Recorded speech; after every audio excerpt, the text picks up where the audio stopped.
Estamos estudiando, ¿alguien sabe lo que estamos estudiando en estos domingos que me toca a mí predicar? Parábolas, exactamente.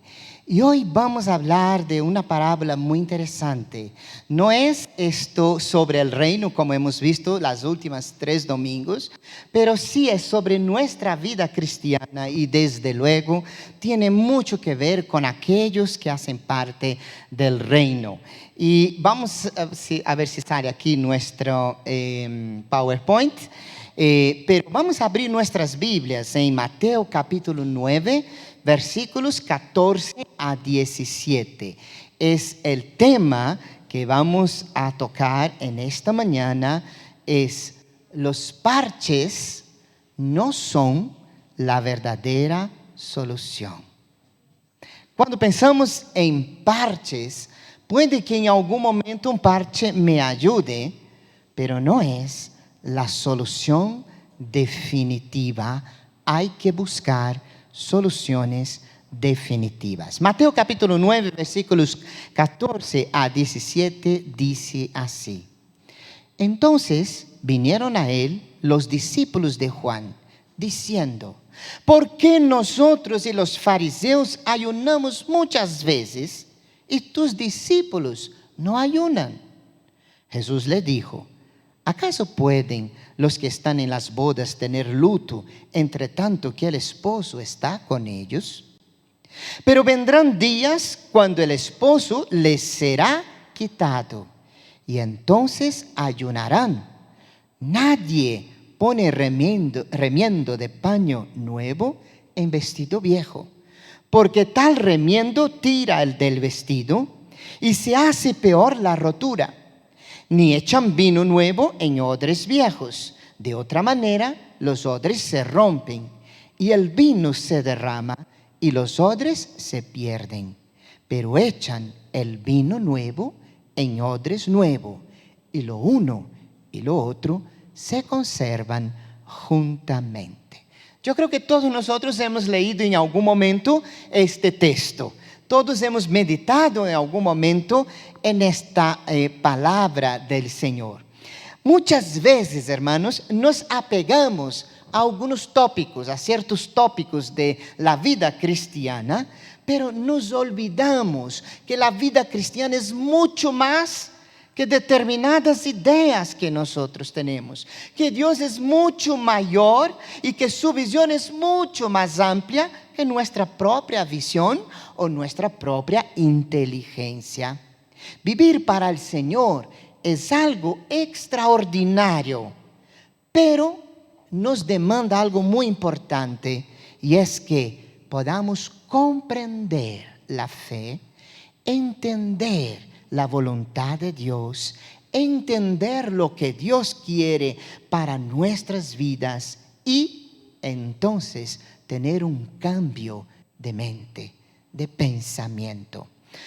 La primera cosa que quisiera recordar como introducción es que aquí la pregunta primera de los discípulos de Juan es: nosotros y los fariseos ayunamos, pero tus discípulos, Jesús, ¿por qué no ayunan?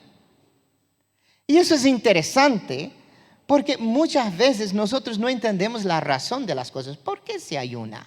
¿Para qué ayunar? De hecho, hoy muchas personas creen: no, eso de reunión de oración, eso de reunión de no sé cuánto, eso de ayuno, eso no tiene sentido. Sí lo tiene. Que tú no hayas descubierto no quiere decir que no lo haya. Leyendo cierto texto llegué a la comprensión, y quiero leer lo que dice un cierto teólogo llamado Fred Lawson sobre el ayuno, y dice: las escrituras señalan que Dios honra el ayuno sincero y profundo. Es una manera bíblica de humillarnos ante los ojos de Dios. El ayuno y la oración pueden restaurar la pérdida del primer amor por nuestro Señor y traer como resultado una relación de mayor intimidad con Cristo. Le permite al Espíritu Santo revelarte o revelarnos nuestra verdadera condición espiritual, la cual resulta en quebrantamiento, arrepentimiento y una vida transformada. El ayuno voluntario sí tiene beneficios. Y a menos quisiera mencionar 6 beneficios de ayunar. Primero, el ayuno nos ayuda a perfeccionar nuestra autodisciplina. Nos ayuda a autodisciplinarnos. Pero también el ayuno bíblico nos une más estrechamente con Dios. Tercero, el ayuno es un medio de adorar al Señor. Cuarto, como individuos, a través del ayuno somos fortalecidos y renovados. Quinto, el ayuno nos ayuda a buscar liberación o protección. Y sexto, por medio del ayuno obtenemos la victoria sobre nuestros enemigos. Más que cualquier otro discípulo, Mateo tenía una idea clara de cuánto costaría seguir a Jesús y aún así no dudó ni por un momento. Cuando abandonó su puesto de recaudador de impuestos, se quedó en verdad desempleado, perdió su empleo. ¿Os acordáis? Así pasó con Mateo. Pero 2 cambios ocurrieron en Mateo cuando decidió seguir a Jesús. Primeramente, Jesús le dio una nueva vida. No solo pertenecía a un nuevo grupo, sino que pertenecía al Hijo de Dios. Ese fue el primer gran cambio que tuvo Mateo. El segundo es que Jesús le dio un nuevo propósito. La vida que él tenía fue cambiada 100%. Le dio un nuevo propósito, una nueva dirección totalmente diferente de la que él tenía. Cuando siguió a Jesús, y eso me llama la atención, el único instrumento de su vieja vida que llevó Mateo fue su pluma. Porque después él escribió el Evangelio de Mateo. Pero todo lo demás él lo dejó para seguir el propósito del Señor. Vamos a seguir. Y entonces yo concluyo. Algo que me llama la atención es que la experiencia de Mateo nos señala o señala que cada uno de nosotros desde el principio es una obra de Dios en proceso. Tú estás en proceso en este obrar de Dios en tu vida. Si estás estancado, has impedido que Dios siga obrando en tu vida. Porque realmente cuando caminamos con el Señor, somos una obra de Dios en progreso, yendo hacia adelante. Gran parte de lo que Dios tiene para nosotros lo entrega mucho antes de que seamos capaces de darnos cuenta. Nos ha confiado destrezas y habilidades antes de tiempo. A cada uno nos ha capacitado para ser su siervo. Entonces, estas 3 pequeñas parábolas, podemos cambiar de diapositiva, nos muestran las dimensiones del cambio y de los propósitos de Dios para nuestra vida. En ese corto texto que hemos leído, tenemos 3 pequeñas parábolas que nos muestran algunas verdades sobre la vida de aquel que sirve al Señor y que camina con Dios de verdad, no que es un religioso. Y vamos a ver estas 3 brevemente, ¿vale? Entonces, la primera que yo quisiera que tengamos en mente y que me parece tan importante, hermanos, es: conozca el momento de Dios para tu vida, aquí y ahora. Conozca lo que Dios quiere para ti en este momento. Muchas personas están soñando lo que Dios quiere. Señor, cuando tenga esto, entonces te serviré allá en la Conchinchina y lo haré dando todo. Mira, estos sueños no es exactamente como Dios quiere que tú entiendas. Si no le eres fiel en lo poco, no te hagas ilusiones. Aquí y ahora, ¿qué demanda Dios de ti? ¿Cuál es la voluntad de Dios para tu vida en ese exacto momento en que estás? ¿Qué quiere Dios en ese momento para tu vida? Es muy importante conocer esta verdad. En el texto de Mateo 9, 14 y 15 dice así: entonces vinieron a los discípulos de Juan diciendo: ¿por qué nosotros y los fariseos ayunamos muchas veces y tus discípulos no ayunan? Jesús le dijo: ¿acaso pueden los que están en bodas tener luto entre tanto que el esposo está con ellos? Pero vendrán días cuando el esposo les será quitado y entonces ayunarán. Los discípulos de Juan urgían, en su visión, les urgían el arrepentimiento del pecado y la preparación para la venida del Mesías. Así era como Juan predicó, ¿no?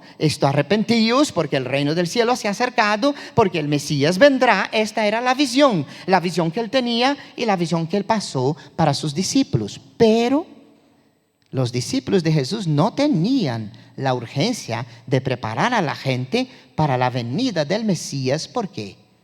Porque el Mesías estaba allí ya. Ya estaba el Mesías con ellos. El mensaje de Juan el Bautista era duro y estaba centralizado en la ley. Arrepentíos, ¿no? Y volvéis otra vez a practicar lo que dice la palabra. Cuando nos fijamos en la ley de Dios y nos comparamos con ella, nos damos cuenta de cuánto nos falta y de cuán necesario es arrepentirse. Pero el mensaje de Jesús en aquel momento y en aquella hora se centralizaba, hermanos, en la vida. Vida como el resultado de volverse del pecado e ir hacia Dios, hacia Él. La llegada del reino de los cielos era una fiesta de bodas en que Jesús era el esposo, era semejante a esta fiesta. Por eso el Señor les va a indagar en ese especial. Sus discípulos por esta razón se regocijaban. No tenían por qué estar de luto. Símbolo y sinónimo aquí de ayuno, de necesidad, de tristeza y búsqueda, de apoyo, porque el novio estaba presente. Y los discípulos de Juan no habían percibido todavía esto. Jesús estaba allí, los fariseos menos. Más tarde varios de ellos se convirtieron. Pero teniendo a Jesús delante de sus mismas narices, no eran capaces de verlo, porque los tópicos de sus vidas estaban direccionada a otro aspecto y no a lo que Dios quería decir en aquel momento. El ayuno sugiere luto, pero la presencia de Jesús junto a sus discípulos que inaugura el reino de los cielos era una ocasión de gozosa celebración, tal como ocurre en un banquete de bodas. De hecho, hermanos, cabe pensar que los mismos ángeles se manifestaron alabando a Dios en las alturas cuando Jesús nació, ¿sí o no? Una fiesta tremenda. ¿Por qué? Porque todo se estaba haciendo como Dios había dicho. Porque Dios se había encarnado y estaba aquí para pagar el precio de nuestro pecado. Entonces la pregunta que me surge muchas veces es: ¿dónde está el centro de tu atención? ¿Dónde realmente pones tu atención? ¿Qué es lo que Dios te está diciendo hoy? ¿Qué es lo que Dios está hablando? Dios habla, ¿sí o no? ¿Qué te dice? Es importante esta relación de comunión, porque eso es mucho más que tener una religión o que ser llamado evangélico, protestante o lo que fuera. Hermanos, lo que es importante es lo que yo soy y cómo camino con mi Señor. Si soy su hijo, tengo contacto con Él. Si tengo contacto con Él, sé lo que Él está queriendo de mí en este momento. En la presencia de Jesús hay una preciosa efervescencia emocionante de vida. Un cristiano, y cuidado con lo que voy a decir ahora, si no estáis de acuerdo conmigo, no pasa nada, Dios nos aclarará. Pero pienso yo, un cristiano sumido en la melancolía es un absurdo. Un cristiano que lo único que hace es quejarse, no conoce la gracia del Señor. No tiene sentido de ser. No tiene vida abundante como tal Jesús nos ha dicho. El que camina con Cristo camina con un gozo radiante, aún en medio a las pruebas, aún en medio a las luchas, siempre ve la mano de aquel que lo sostiene. Pero esta parábola es honesta como todo lo que Dios dice en su palabra y nos dice también y nos enseña para aquellos discípulos y para nosotros que ninguna alegría en esta tierra dura para siempre. Hay momentos de alegría y hay tiempo de lloro. Eso ya nos dijo el sabio Salomón, ¿os acordáis? Hay tiempo para todas las cosas. Y esta parábola nos dice eso, porque el Señor dice, ya llegará el momento que el novio no estará y tendrán que ayunar. ¿Veis? Era aquí, es en este prisma de la vida que el Señor Jesús estaba diciendo. Para los discípulos de Juan ya había llegado un tiempo de aflicción, porque Juan ya estaba en la cárcel cuando ellos van a preguntar al Señor. Ese tiempo de dolor les llegaría inevitablemente también a los discípulos de Jesús. Un poco más adelante, Jesús fue a la cruz y sabemos que eso fue gran dolor para sus discípulos. Esta es una de las muchas cosas inevitables de la vida aquí en esta tierra, el que las alegrías más queridas llegan a su fin. Y nosotros debemos ser conscientes de esto. Y el creyente que quiere vivir el cielo en la tierra no ha entendido. El cielo no es aquí. El cielo no es aún ahora. Pero el día que lleguemos en el cielo, nadie derramará más lágrimas. No hace falta más pañuelos, ¿no? Pero mientras estamos aquí, aun cuando somos creyentes, tendremos luchas. Y el Señor está enseñando eso. Pero uno tiene que vivir el momento con la gracia de Dios. Porque sea en la lucha o sea en la victoria, si el Señor está, Él es glorificado. Y nosotros seremos realmente victoriosos. Segunda enseñanza que Él nos deja en estas tres parábolas, y es la siguiente parábola, es que la nueva vida es imposible contenerse en moldes viejos. Y eso me llama la atención. Puse aquí una plancha, ¿no? Cuando yo era niño, las señoras ahí en mi familia y en mi tierra, pues planchaban así con carbón, ¿no? Y era difícil, ¿eh? Y eso pesaba mucho. Pero hoy no se puede poner electricidad en ese artilugio, ¿no? No se puede contener la bendición del Señor, la salvación que nos ha dado en moldes viejos. Y eso nos debe enseñar algo muy importante. El Señor dice, en Mateo 9:16, nadie pone remiendo de paño nuevo en vestido viejo, porque tal remiendo tira del vestido y se hace peor la rotura.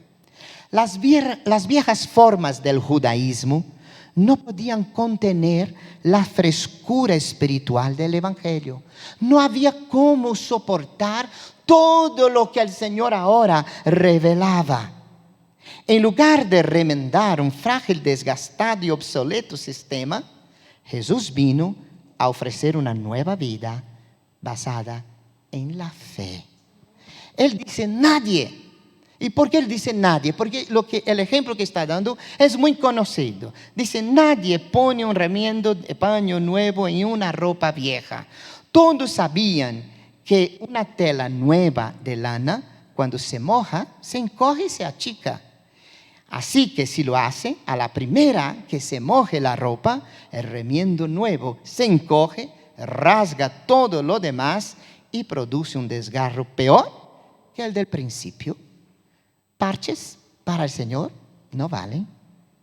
Muy a menudo en una iglesia o cualquier iglesia, estoy hablando en general, si se sugiere una nueva idea o un nuevo método o cambiar algo, enseguida hay muchas objeciones. No, porque toda la vida se ha hecho así o cosas así, ¿no? Eso es muy característico del ser humano, ¿cierto? Es muy característico de nosotros. A lo largo de la historia, la iglesia, el mundo, las culturas se han aferrado siempre a lo viejo, a lo antiguo.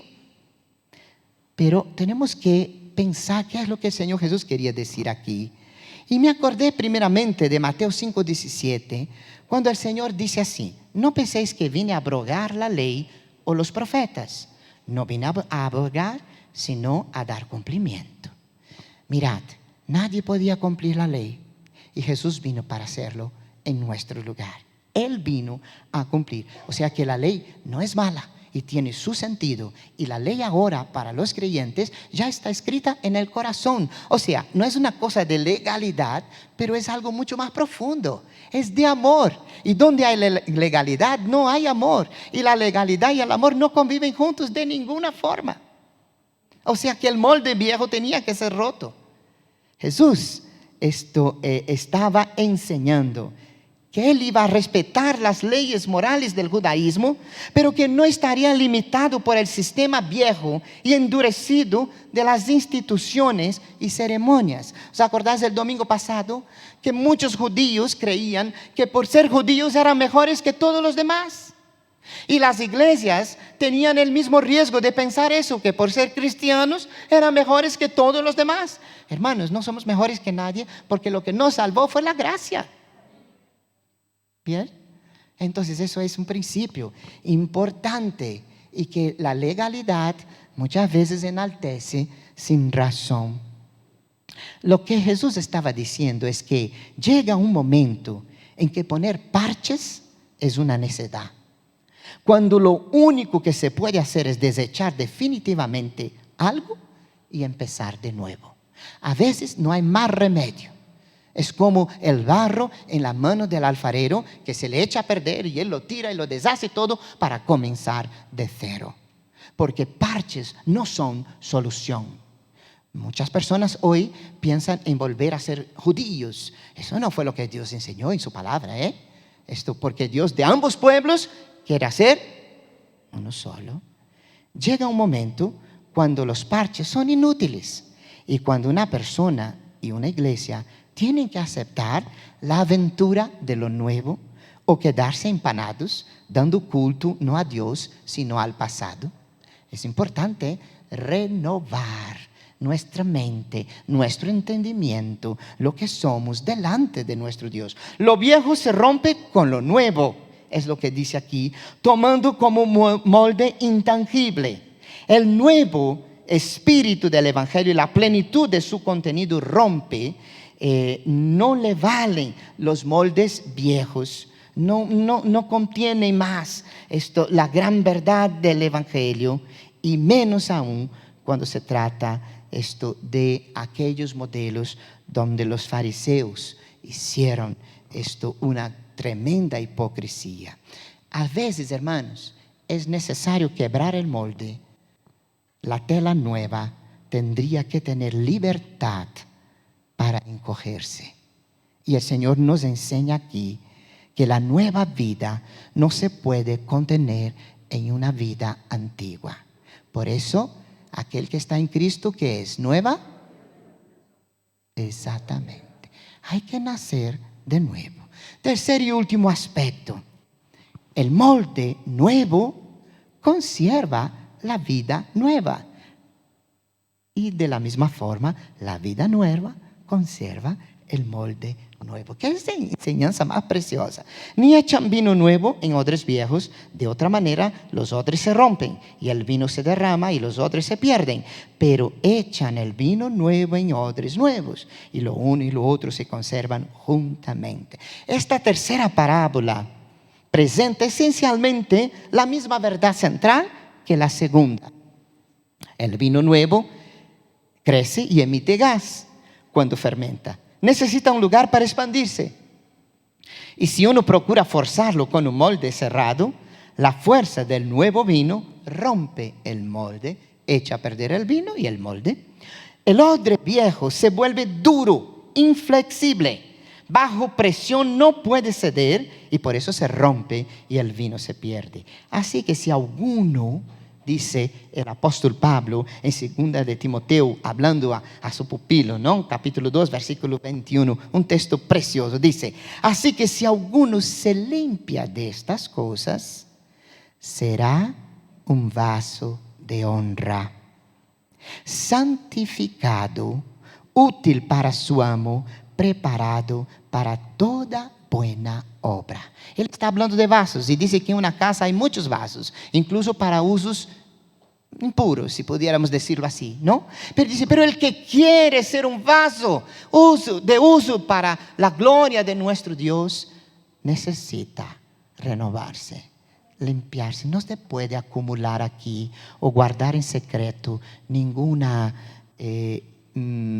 pecado, injusticia o maldad, que Dios todo lo ve y no, el Espíritu de Dios no puede contenerse en habitáculos, en recipientes sucios. No puede. El vino nuevo es en odre nuevo. Así que la fe cristiana necesita libertad para expresarse en nuevas maneras, ministerios, en nuevas formas de culto, sin dejar la santidad. Eso es muy importante. La santidad tiene que estar presente, pero las formas van cambiando. El vino, al entrar en el odre, estira el cuero y al fermentarse lo hincha. Por eso el dicho de que odres nuevos para vinos nuevos, ya que el odre viejo ya no tiene elasticidad, se rompe si se intenta contener el vino nuevo. ¿Qué son esto? Y quisiera poner así a título de ilustración. Son los prejuicios a veces que creamos, las barreras que levantamos, pero en Cristo no hay barreras que nos separen, sino una cruz que nos une. Eso es muy importante. El amor de Cristo se brinda a todos por igual. El Señor no discrimina ni la raza, ni el credo, ni la condición. Él va en busca de todo ser humano en cualquier rincón de este planeta. Él quiere formar un solo pueblo, una nación santa, y que todos hablen un solo idioma. Y ese idioma no es la ley. Este idioma es el idioma del ágape, del amor de Dios. Bendito amor que nos transforma, bendito amor que sana, bendito amor que restaura. Debemos tener mentes elásticas suficientemente para recibir y contener las nuevas enseñanzas que Dios nos da. La historia del progreso es la historia de la victoria, por ejemplo, del hombre sobre su lucha en la vida, y el cambio de paradigma en los prejuicios de su mente.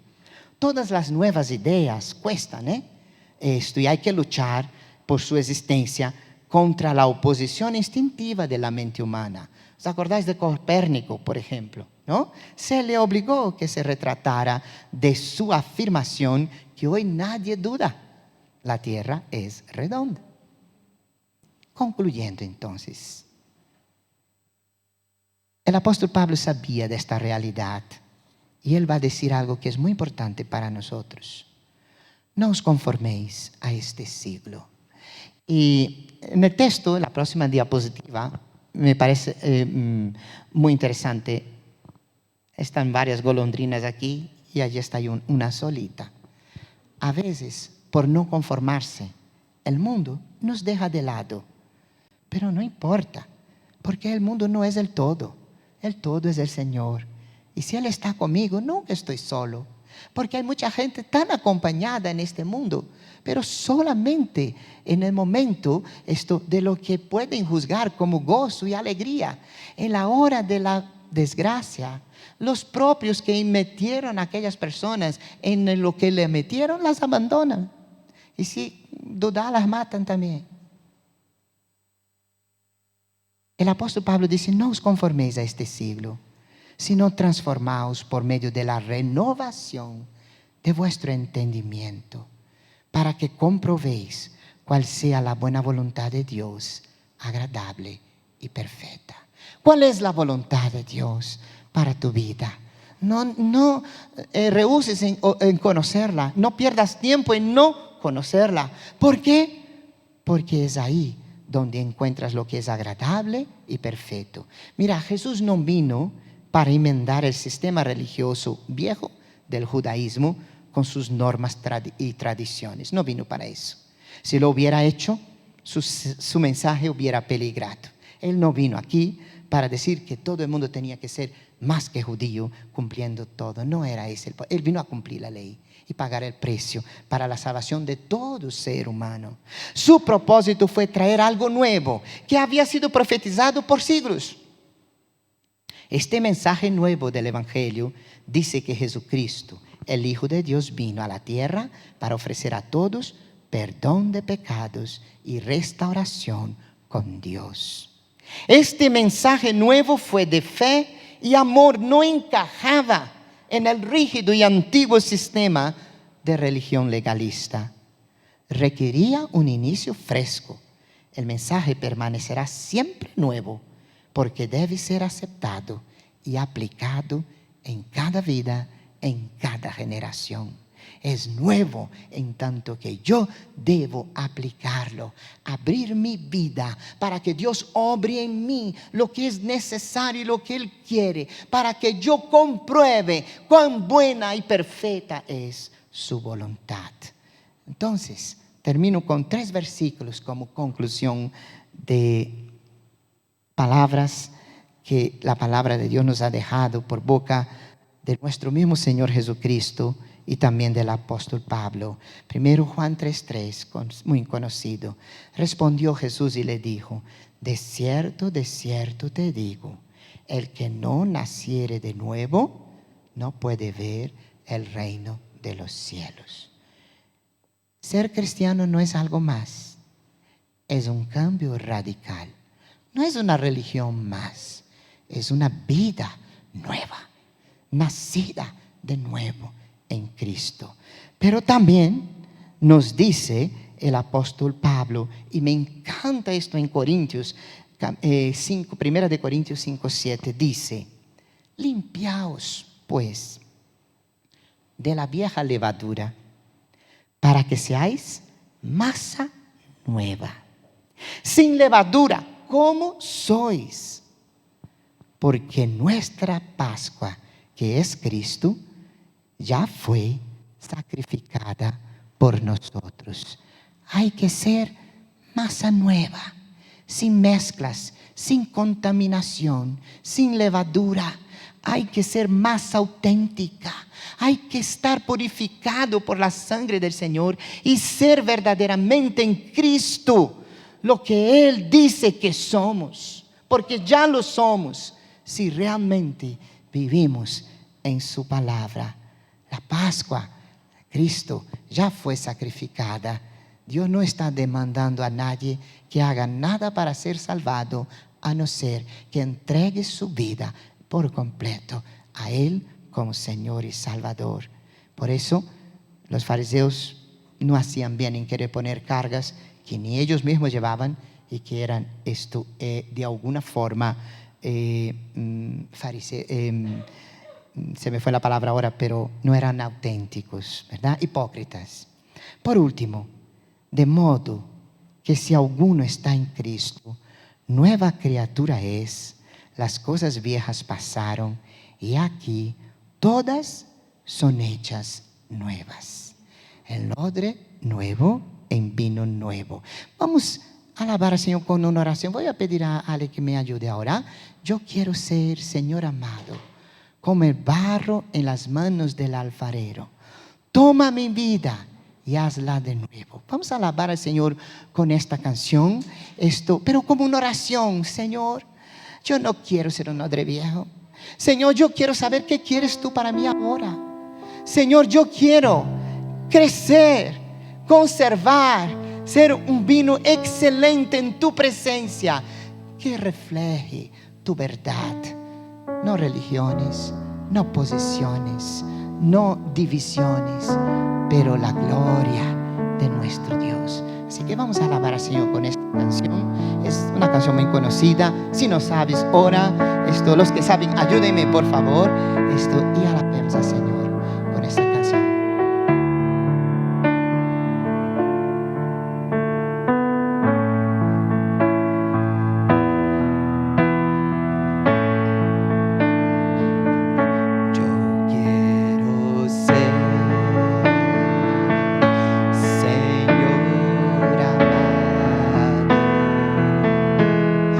Como el barro en manos del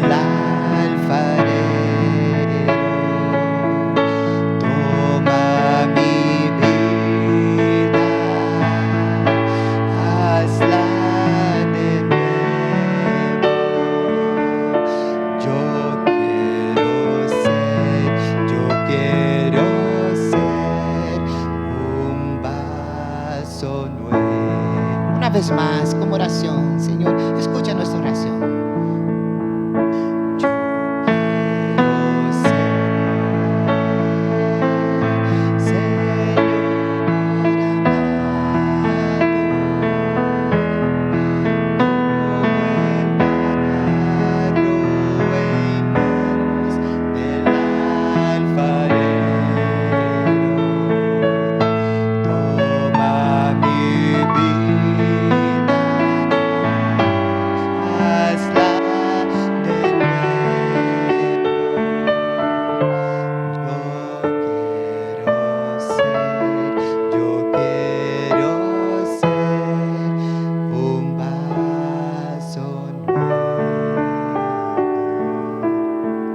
Padre, estás aquí con nosotros. Señor, queremos ser un vaso nuevo.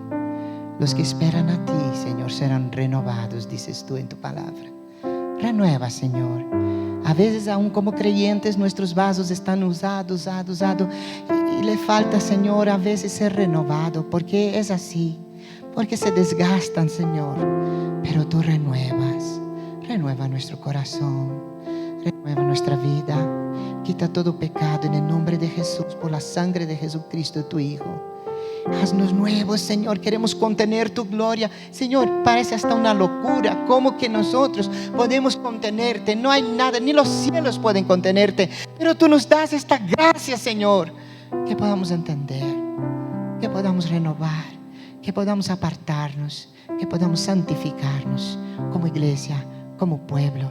Que dejemos de historias, de religiones, y que vivamos lo que tú quieres ahora, Señor, porque lo importante es lo que ahora somos, lo que ahora reflejamos, Señor. Mañana no sé si llegará, pero ahora sí está. Y queremos ser, Señor, para tu honra, para tu gloria. Queremos que la gente nos vea y te vean, que nos vean y te glorifiquen, que nos vean y que se acerquen a ti, que nos vean y que amen amarte, porque ven aquellos que te aman. Bendice a tu iglesia, a todos los que aquí estamos, los que no están hoy por cualquier motivo, donde quiera que estén. Bendice y haznos un pueblo santo, una nación realmente que predica y vive las virtudes tuyas en nosotros mismos. Gracias, Señor, en el nombre de Jesús. Amén. Que Dios os bendiga, hermanos. Saludaos unos a otros.